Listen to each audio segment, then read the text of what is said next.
किया गया, अभ्यास किया गया है, क्या है, किस तरीके से प्रिकॉशन दिया गया है?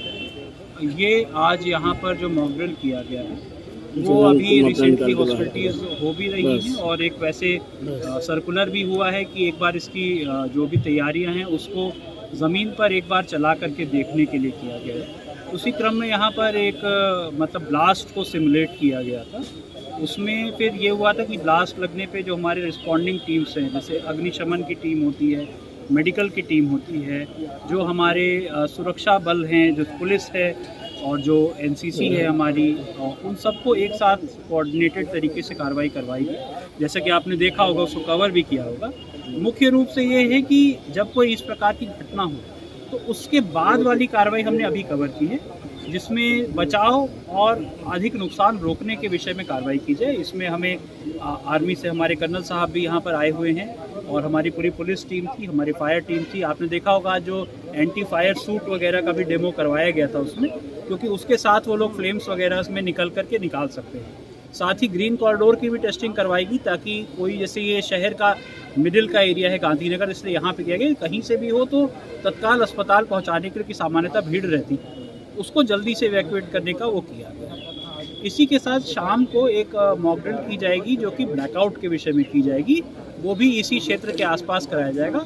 वो ये है कि अटैक से पहले की, जो अभी आप पे से कुछ लोगों ने बात उठाई थी, तो इसमें ये होता है जैसे अटैक की एडवांस वार्निंग मिल जाती है तो एक उसका फिर सायरन साउंड कराया जाता है। उसके हिसाब से जो हमारी लोकल यहाँ पर गाड़ियाँ हैं पुलिस प्रशासन की, वो घूम घूम के अनाउंस करेंगी कि ब्लैकआउट कर लीजिए। उसके 5-10 मिनट के बाद हम सेंट्रली लाइट को डिसरप्ट कर देंगे। जो लोगों से अपेक्षा होगी हमारी, जो हमारे जो नागरिकगण हैं, जो व्यापारी बंधु हैं, अन्य जो व्यक्ति हैं, कि उसके बाद से लाइट बंद कर दें अपने घर में, अगर इन्वर्टर से सोलर से चल रही है टाइमिंग उनको बंद कर दें। और इसमें मतलब यदि बहुत आवश्यक है कि हाँ बिल्कुल लाइट के बिना काम नहीं चल पा रहा है, तो अपनी खिड़कियों को हैवी कर्टन से या फिर मोटे कागज़ से, काले कागज़ से ढक लें। और अभी जिस प्रकार से रह रहा है तो एक अपनी खिड़कियों पे इस तरह की वो व्यवस्था अवश्य कर ले, क्योंकि एक्चुअल हॉस्पिटल्स के केस में यदि इस प्रकार की लाइट जलती हुई दिखती है तो उसको फिर गलत माना जाता है। उसके लिए हमारी पुलिस की टीम, हमारी अभी सिविल डिफेंस की टीम फॉर्म हो रही है, हमारे कैडेट्स जो हैं वो उसको इन्फोर्स कराएंगे, टोका टोकी करेंगे, परंतु अगर नहीं होता तो उसमें हो सकता है बाद में एक्शन भी लेना पड़ेगा। ठीक है सर, जैसे देश युद्ध की स्थिति से गुजर रहा है, इसमें आम नागरिक का कम्युनिकेशन आम नागरिक से कैसा हो, इस पर क्या आम नागरिक से, जैसा कि अभी डिस्कस भी हो रहा था, कि डायरेक्ट हॉस्पिटल्स के साथ साथ एक वैसा भी होता है कि कोई अंदर भीतर घाती टाइप का भी हमला हो सकता है, तो सभी लोगों को उसके लिए सतर्क रहना चाहिए। कोई इस प्रकार की यदि कोई गतिविधि दिखती है तो उसे सीधे पुलिस कंट्रोल रूम के नंबर पे नोट कराया जाए। और हम लोग इस प्रकार के अपने ऑपरेशंस और इंटर ऑपरेबिलिटी पर आगे भी कार्रवाई करते रहेंगे और सिचुएशन पे नज़र रखेंगे। क्या इसके लिए कोई एक वो बनाया जाएगा कंट्रोल रूम? नहीं, हमारा पुलिस कंट्रोल रूम ही इसको हैंडल करेगा, क्योंकि डीसीआर में हमारे पास जो है रेडियो कम्युनिकेशन है, और अभी इसका रेडियो कम्युनिकेशन को भी टेस्ट कर रहे हैं हम गोरखपुर से, क्योंकि गोरखपुर में जो नियरेस्ट हमारी मिलिट्री इंस्टॉलेशन है वो है, तो एक उनसे इंटरऑपरेबिलिटी। तो फाइनली मान लीजिए इससे होता है, कोई सिचुएशन होती है तो कभी होता है कि सेलफोन्स काम ना करें, तो रेडियो का होना बहुत ज़रूरी है। तो जितने हमारे वो है, तो पुलिस लाइन का रेडियो सबसे पावरफुल है, तो वहाँ से होगा, उसके बाद सायरन्स के माध्यम से और उसके माध्यम से सूचित करें। अफवाहों पर क्या बताया गया, क्या निर्देश और दिया गया? देखिए, होम मिनिस्ट्री के निर्देश के अनुसार आज हम लोगों ने एक मॉक ड्रिल की है, और मॉक ड्रिल में हम लोगों ने एक सिचुएशन को सिमुलेट किया जिसमें कि एक बम अटैक हुआ है और उसके बाद आग लगी है, लोग घायल हुए हैं।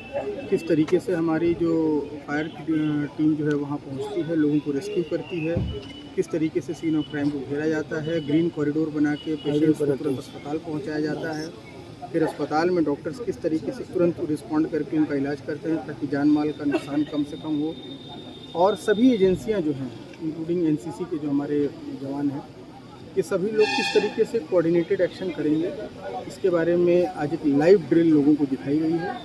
और सभी स्कूलों में, चाहे प्राइवेट हो सरकारी हो, सभी जगह बच्चों को भी सिखाया गया है कि किसी तरह की कोई आकस्मिकता की सिचुएशन होती है तो किस तरीके से वो बेंच के अंदर घुसेंगे, कोई सेफ प्लेस खोजेंगे, अपने सर को बचाएंगे।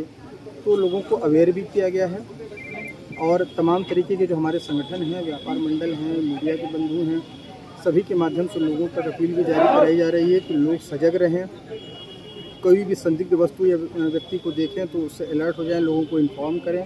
तो एक तरीके से इस समय जो सिचुएशन चल रही है उसके हिसाब से लोग अलर्ट रहें, खुद भी अलर्ट रहें तथा दूसरों को भी अलर्ट करें तथा एक जागरूक नागरिक का फ़र्ज़ निभाएं। और शाम में आज हम लोगों ने एक ब्लैकआउट की ड्रिल को वो किया है, प्लान किया है, जो लगभग समय हम लोग 7:30 पौने 8 बजे के आसपास का रखेंगे।